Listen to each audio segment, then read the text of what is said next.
to TEP Talks with Damon on location in Washington, D.C. at the United States Conference of HIV and AIDS. And my special guest all the way from Baltimore, Maryland is Dhir.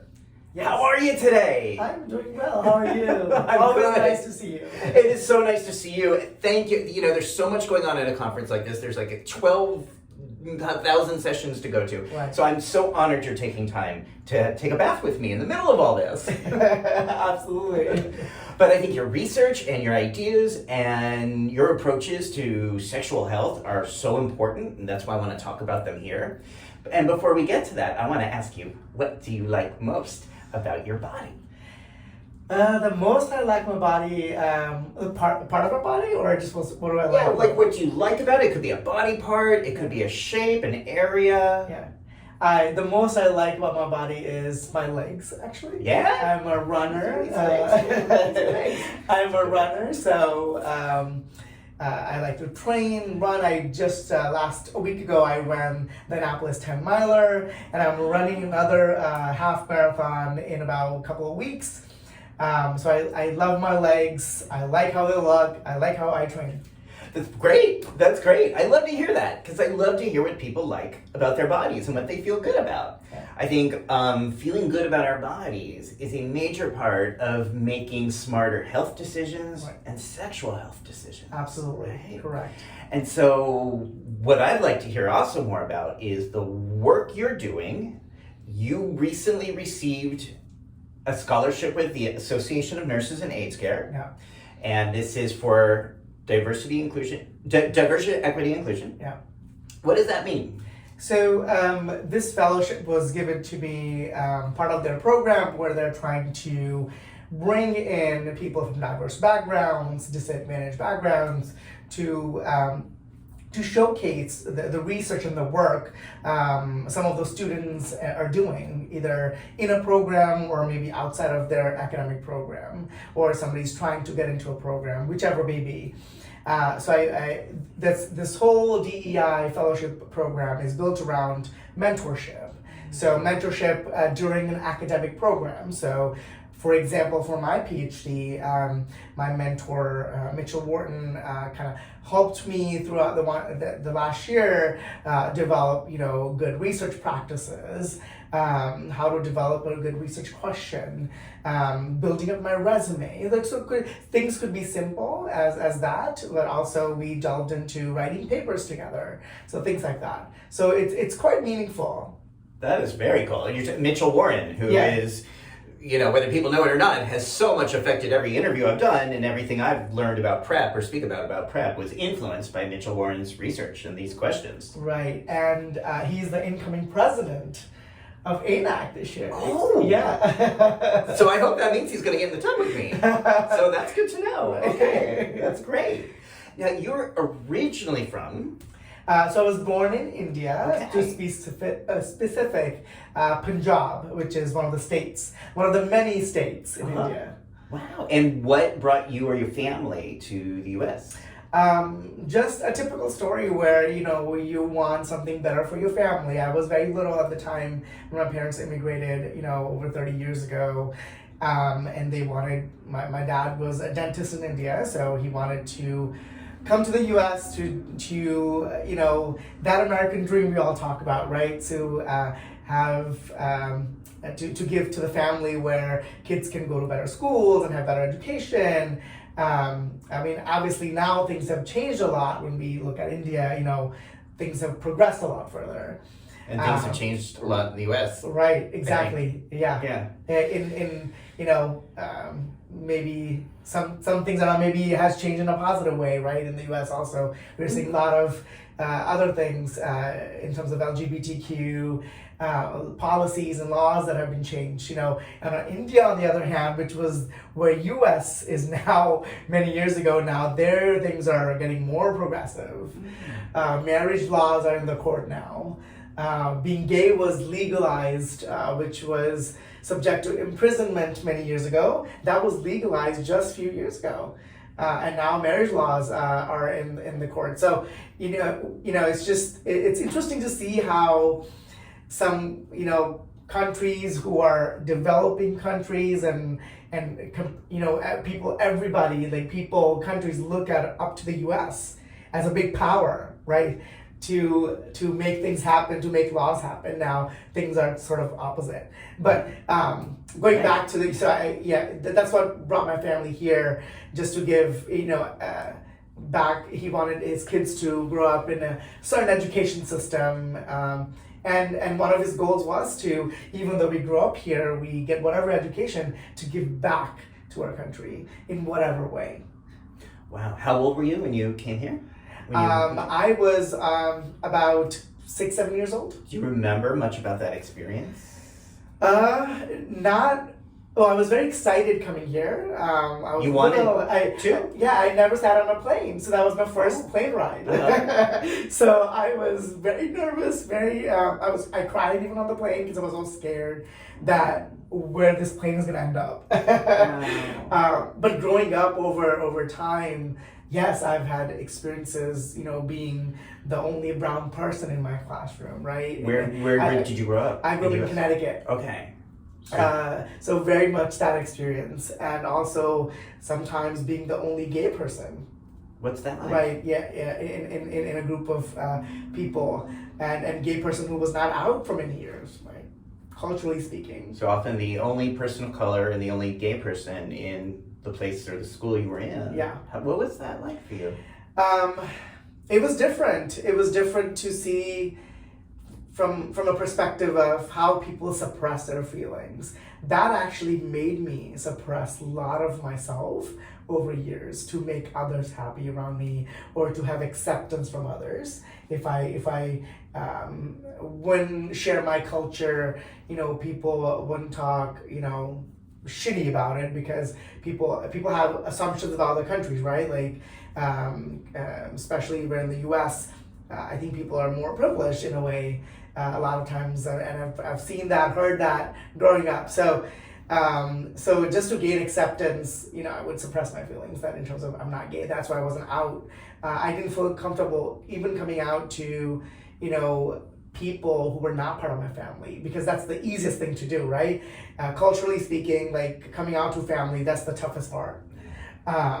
So now being able to even come out and tell people who were not even related to me, that was quite suppressive over the years. But obviously things changed over the years, moving to Baltimore, I think was one of the best decisions I made, coming to school to Hopkins many years ago, because I also got my undergrad and my master's here as well. So that was a big change, because I was around such diverse people, but also felt comfortable with myself in many ways. Wow. When you were growing up and the only one or two people of color in school, what was that like for you? That similarly, being gay and being the one of the two brown people in my class, it was interesting. People, I'll be honest, people have made racist comments where like.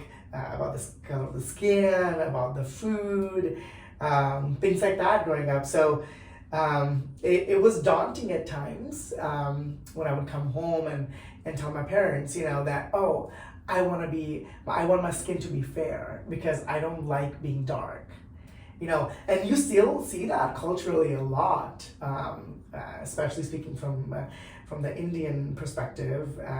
When you actually go to India, you see a lot of people. The westernization is almost like is brainwashing people in a way where fairer skin is more accepting and more attractive to a lot of people.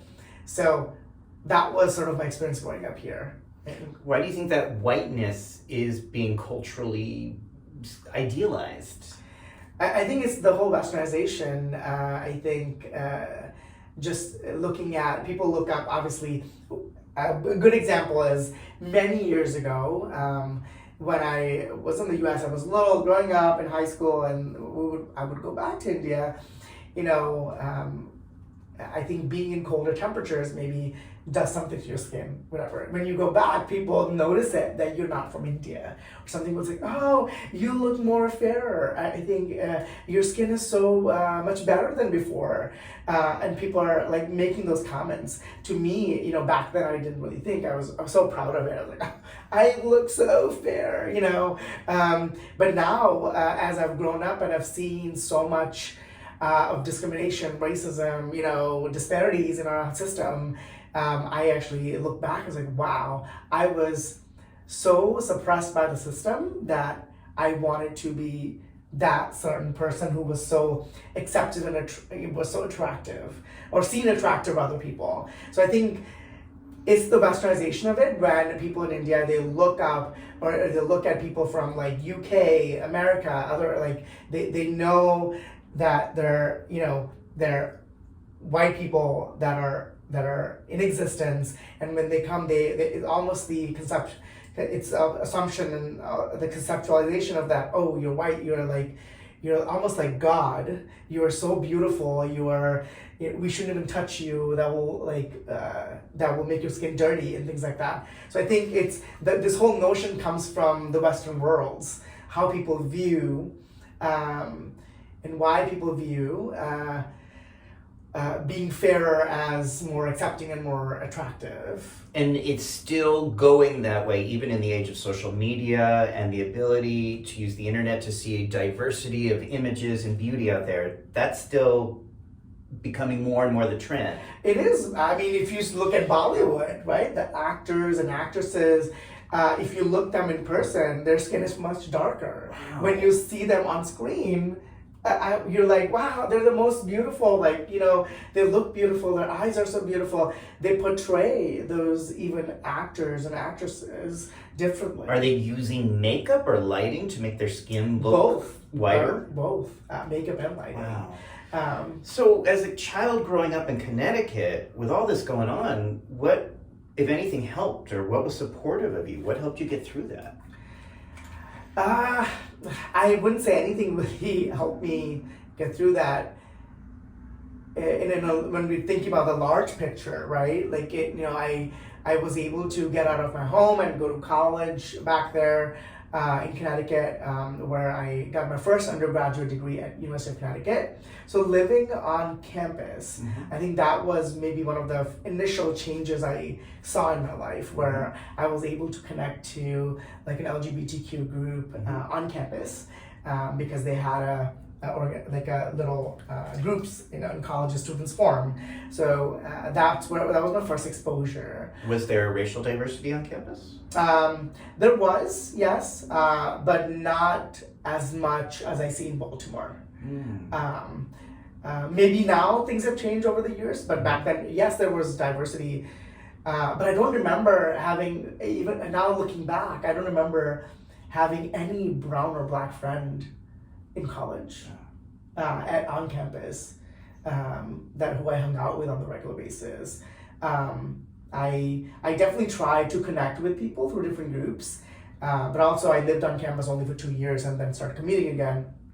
So that was part of another thing, you know, that happened where I wasn't able to build relationships with people.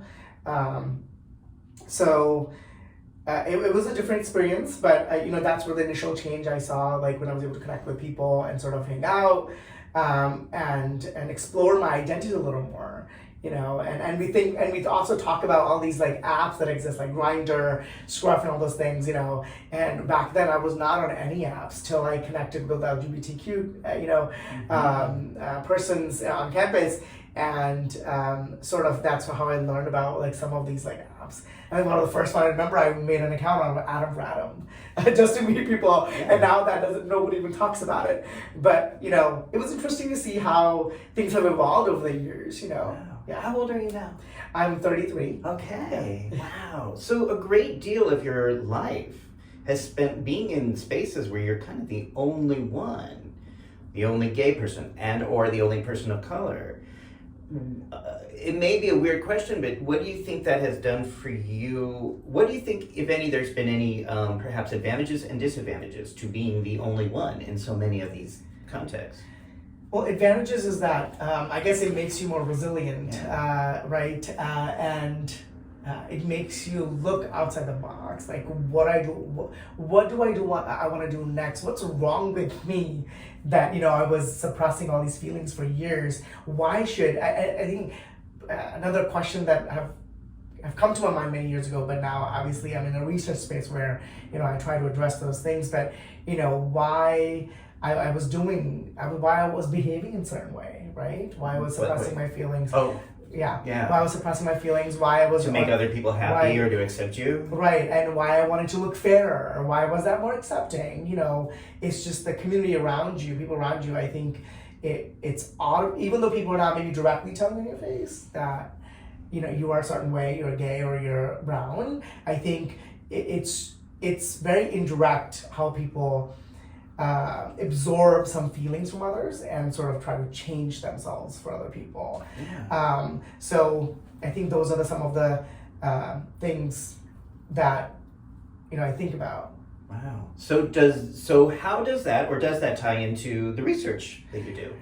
So a lot of the research now, so being a gay man, and I've seen so much HIV among my friends growing up, starting in Connecticut. One of my friends got diagnosed with HIV when I was a student there. That's the first person I connected to the LGBTQ group, and he kind of opened up to me, and he had obviously heard about PrEP and things like that, or didn't know where to go. So that sort of fueled a lot of my passion to go into nursing and specifically HIV research.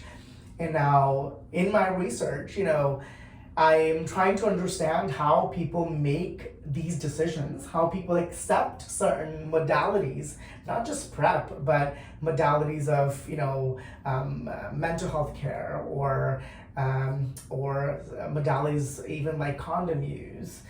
Things like that, how people accept and or reject those things based on their sexual partners. Mm-hmm. So what I'm trying to look at and study is really behaviors and the changes in behaviors within sexual networks. I know there's a lot being done in social networks. I am going maybe a little more deeper than that, like how sexual networks define a person in a way. Could be a person's sexual networks in a certain neighborhood, or my sexual network is tied to my financial situation where I hang out with people, or I'm not accepted by people who might have more money than me. How does that can contribute to sexual behaviors, or acceptance of a type of PrEP, for example. If my partner is taking, let's say, Truvada, maybe that's more accepted to me because that's in my sexual network, because of many reasons. Because Truvada may be accessible by people now who are uninsured because it's cheaper, it's generic, right? So I may feel that's more that's the best viable option for me. So that's what I'm trying to study, not just PrEP in sexual networks, but how other things kind of play a role within networks among people. So you're saying, when you say networks, do you mean like partners? Because I think networks is like groups of people, and I know sometimes we might have partners who we might not consider to be in a network. Right. So sexual networks, I'm specific. To be very specific, it's people you have sexual relationships with, Okay. you've had slept with, sex with, or whomever, hook up with, whatever. So that's what I'm looking at. Like, so people will be basically referring their sexual partners to the study, Mm-hmm. and they both will obviously. People will take the same survey separately. So we hope to see that. We hope to see some connections, and obviously we'll be collecting some demographic information like zip codes and everything. Mm-hmm. So we hope to see some of the differences between different zip codes and areas, and by not just location, by financial status, by access to transportation, for example, substance use, whatever it may be. So that's how hopefully that's how it will spread out, and hopefully we'll be able to get good view on such measures. So is the hypothesis that whatever sexual health decision someone makes, let's say with PrEP, whether they take one of the pills or an injectable, that's going to be informed by who they're having sex with. Yes, that's what my hypothesis. It's a lot of these things are driven by that. Interesting, Right. because I mean that is, I think, makes a lot of sense. This is why I've always wanted to be really open with my sexual partners about PrEP, especially 11 years ago, because no one had heard of PrEP. And I thought, well, what better way to teach the masses than to in action? You know? Right. And I know some people in New York still say they learned about it by, me explaining it during or after a sexual act. Right.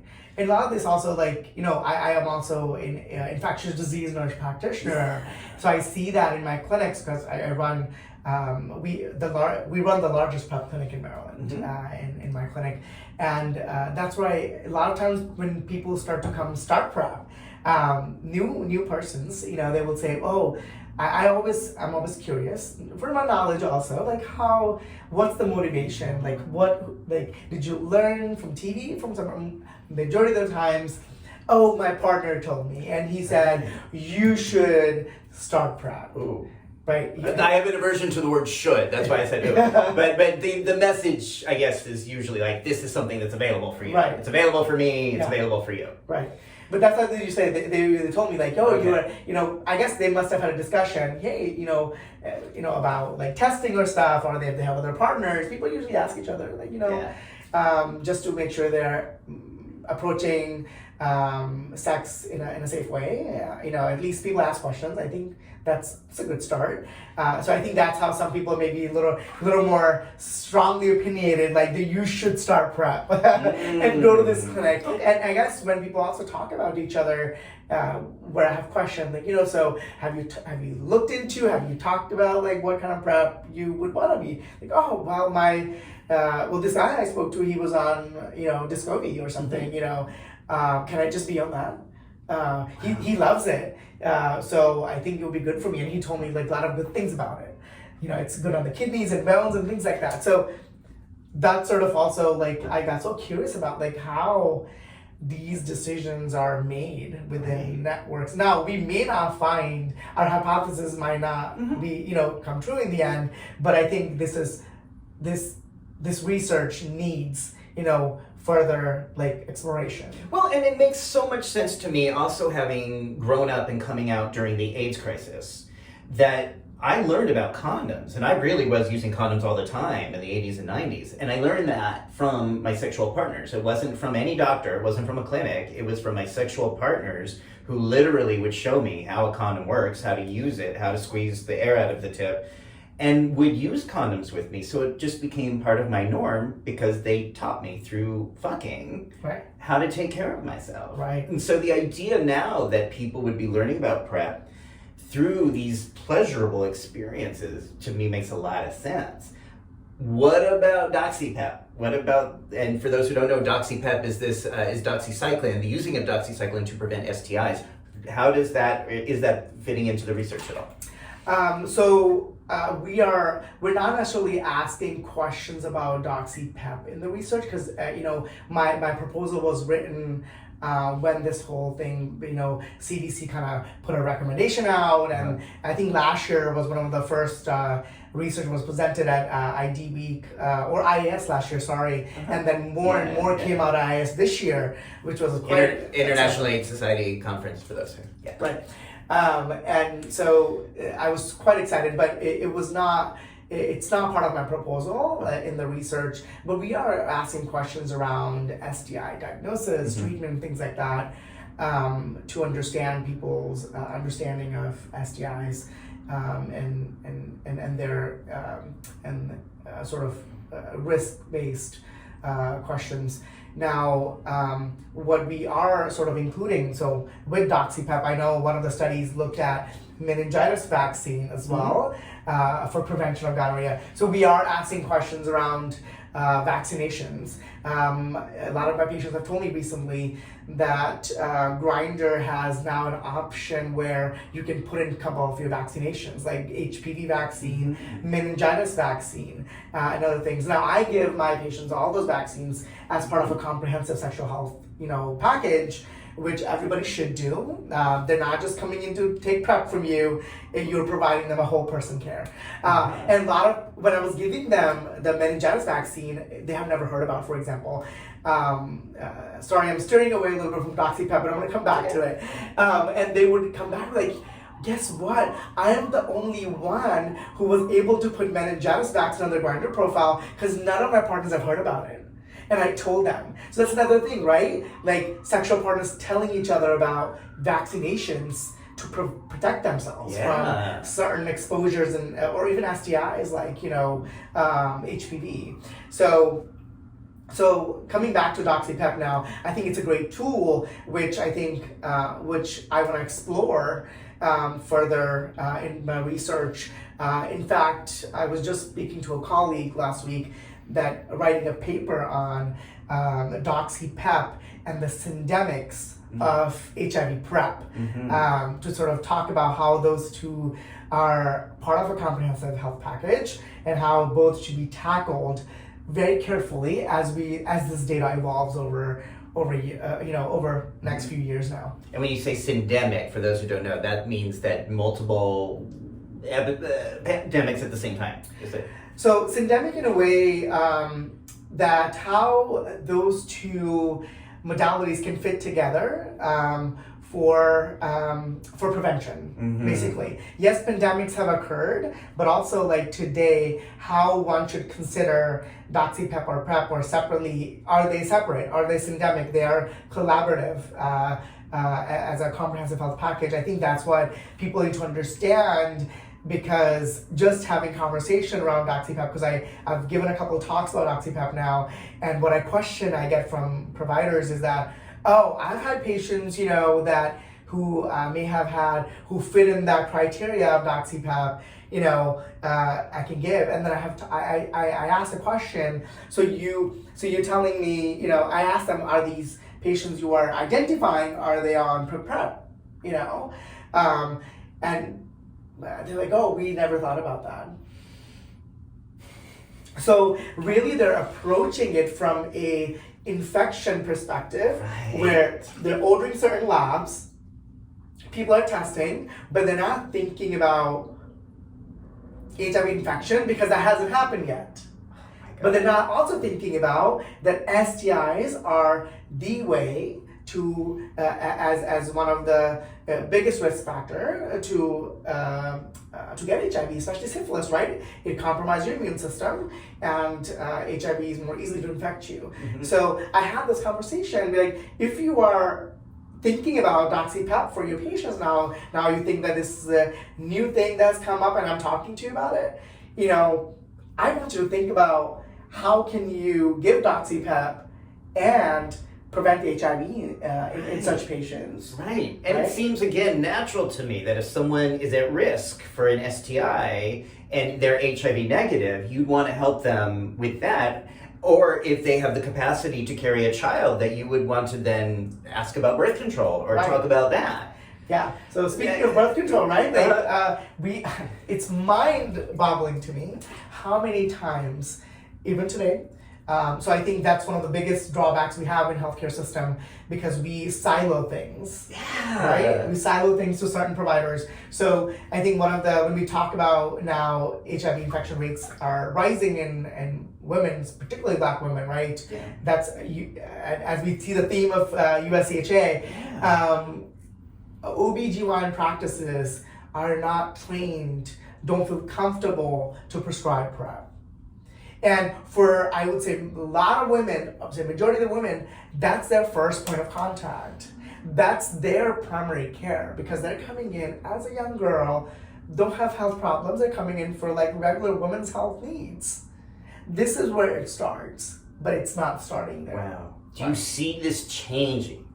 Do you have hope? At age 33, do you have hope this is going to change in your lifetime? I do have a lot of hope that it's going to change, because the fact that I work in a practice where we have OBGYN department, and this was not happening in our own practice. They were sending patients to my PrEP clinic all the time, and we work literally in the same practice, like one floor above each other. We were able to change that in our practice through multiple education sessions, teaching sessions, whatever it may be. It's so simple. Prep is the easiest thing you can do, right? And one thing I tell providers that, if you want a break in your day, because you have so many complicated patients throughout the day, you are managing like multiple comorbidities, like during the day, prep visits is going to give you that break. Yeah. It's a fun visit. You're talking about sex in a good way, having fun with that conversation. Yeah. Ordering a bunch of labs because people want to make sure they're fine, and then you're prescribing prep. And again, if doxyPEP could be just right there, it's right, like exactly. one more sentence right there. Right. So that's one of the things I do in the prep clinic now, that I talk about doxyPEP because people, who are people going to hear from? From us. Right? Well, and their sexual partners, like we were saying earlier. Right. Which is how I teach about doxyPEP as much as possible. Right, exactly. That's exactly my point, right? So sexual partners. Yes. And then they'll come to me, well, how are you on my provider? You're my doctor, you're my, provider. Like, you didn't tell me about this. How did I hear about it from other people? I want to be the first person to be telling my patients about new advancements that are happening within the HIV field, HIV prevention field, STI prevention. So each prep visit, I talk about what's new has come out. For example, in Prep, when it first was about to come out, we were already having discussions beforehand. Injectable prep. Right, Aptitude, which is it's the one that came out, Yeah. and then now we are already having talks about another long-acting injectable prep that may come out in a year or so, depending on like if the schedule goes on time. Then Capavir by Gilead, we already talked about that, and similar to that, doxyPEP when it was the first studies came, the first discussions came in IS last year. That's when I started talking to my patients about doxyPEP. We weren't prescribing as much last year at all, but now this year, like a lot more studies come out because my patients, majority of the time, they want to see, they want to hear that if I'm comfortable.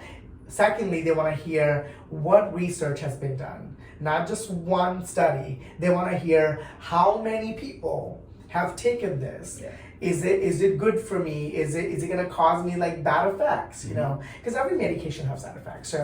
So Life has side effects. Right, life has.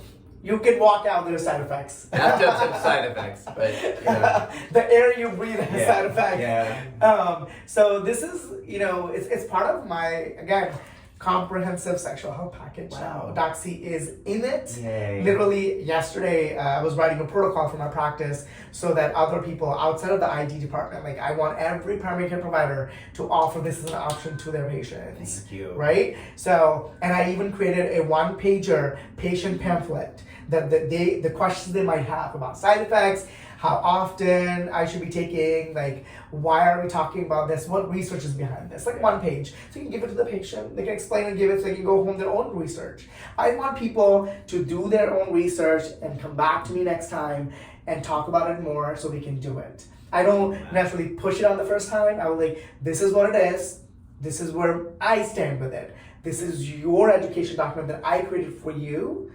Read up on it and message me on the portal, or I can see you in a week. Let's talk about it more. I love that. And one of the things I love about that is that you're demonstrating you are a source of trust, of respect, of relationship.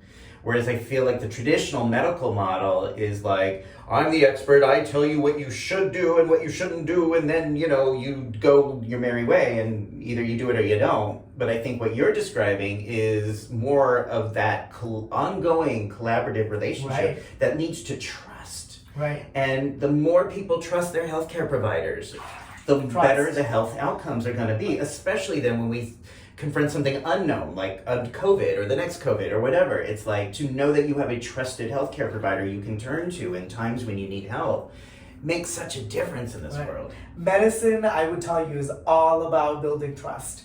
Doesn't matter how many problems your patient might walk into your room, if they have trust with you, that will be the easiest medical visit with you. Yeah. They present things more calmly when you have trust, rather than being in anger in front of you, because they're frustrated by the medical system. Or distress and fear. Right. Which often people shut down, or they don't fully tell you their truth when they're in distress or fear. Yeah. So you may have said this already, but how did your experience growing up as an outsider inform the research that you're doing and the practice that you're using now? So I alluded to it a little bit. So growing up, I think I mentioned that one of my friends, when they got diagnosed with HIV many years ago, and then me going into the nursing field. Back then, actually, I was getting my MBA also, and I was my MBA internship was actually placed in a Ryan White funded clinic. And back then, not every clinic had an electronic medical system. So one of my project was to act as the executive intern at this Ryan White Center to build electronic medical record for them. The protocol and policy. So I sat with the executive director, the lawyers, to kind of come up with a lot of the policies for it. And that's when my executive director told me, like, I think you would be great. You'll be a great leader, but also you'll be great nurse practitioner, whatever you want to do, or researcher, a teacher, whatever you want to do. I think you should explore that. And I went home. I was like, what? I'm getting my MBA. I could be working in leadership and healthcare systems. But then I don't know what changed my mind. I just was like, I'm going to go shadow a couple of nurses at the hospital, local hospital. I contacted the volunteer department, and they immediately replied to me, and I went shadowing nurses for the next couple of weeks. That's where I decided to go in the field of nursing. And then when I was applying for schools, and I was like, I only want to go to the top school in the US. So I was like, okay, Hopkins it is. And I also looked at, I was like, they need to have a good HIV department research. So I looked up things, and Jason leads a lot of the HIV research, prevention research also at Hopkins. So, and I also looked at, and they have a great, otherwise, besides school of nursing, like school of medicine, public health, doing so much HIV work. So I was like, this could be a great place for me. And I applied, I got in, and I immediately contacted some of the researchers, including Jason. Their team contacted me. I was like, I want to get involved with research. So I was working as a research assistant. The first month, I arrived as my undergraduate degree student. So that sort of started building up over time, right? I was more engaged. I was connecting with the community in Baltimore, communities of color, and doing, a more sort of involvement with like local chapters of HIV prevention. So that's where I sort of started getting involved, and then I started my nurse practitioner degree, where obviously I gained a lot more because I was training to be a provider who can take care of people in different way than a registered nurse does, right?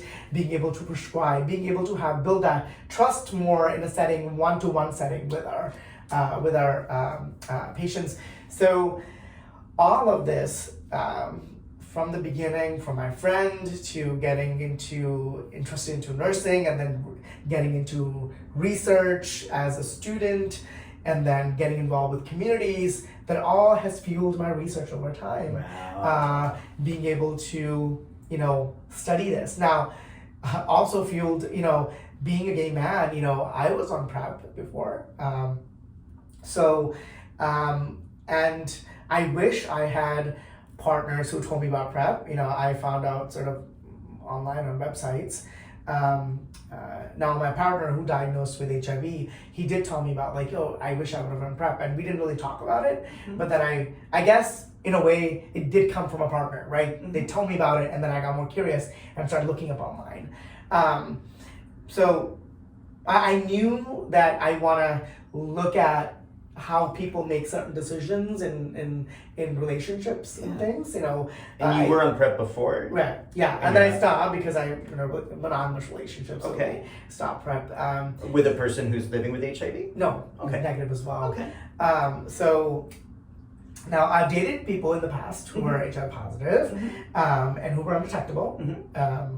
I didn't have any fear Yeah. because we also had trust with each other, right? Yeah. So that plays a big role. Okay. So all this over the years, I think it's fueled my interest of sort of more deeper level of investigation of like how do people make certain choices. And part of this research, actually, more interesting thing is that not just studying sexual networks, I'm also in this study, I'm doing something called discrete choice experiment. Okay. It is done now in just very few studies, not much in the US as much. In that discrete choice experiment, I'm looking at it sort of, in the end, the experiment will tell me that people prefer a certain type of PrEP option because of a certain quality. So this experiment is based on a lot of market research of products like fridge, microwaves, and things like that. That's where it came from, and now it's being used in the healthcare research a lot. In different ways. But with PrEP, I'm looking at, so basically people are given hypothetical options, also prop options that are available now, and we come up with from research settings, like what has been looked at so far, and also we actually did focus group interviews with people in Baltimore, men who have sex with men, or transgender women who were part of the groups. We did about 7-8 groups, I think, and we try to gather themes from there, that what is important for them about PrEP. And so this experiment is designed based on that. Now, again, we cannot put every single theme in this experiment. We have to pick the top 5 or 6. And then those qualities can be, I want PrEP at home, I want to do blood work at home, things like that. I want PrEP to be free. Those themes emerged a lot, and provider knowledge was one of them. So we put those themes and we randomize the themes with the type of PrEP option. So we want to see what themes people are more interested in when it's intersect with a PrEP option. Wow. So okay. That's going to be part of the study. It's going to be one experiment built into the survey. That is exciting. And it's all going to be in Baltimore? It's only Baltimore. Wow, okay. Now, it's a pilot study that I'm super interested in with my advisor. We're doing. Now, if this really shows us what we want to see, like the hypothesis we're talking about, I think we would love to expand this to like major cities in the US and gather more data. Wow, that's incredible. Oh my gosh, okay. And to other countries like India, other in Africa, like, I want to do a lot of research in India.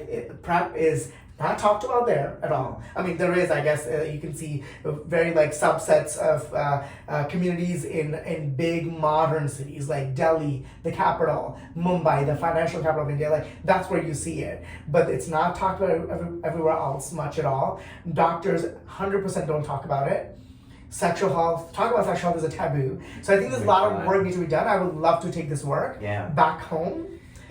And evolve it. And that really brings us to where we started, which was this idea of giving back.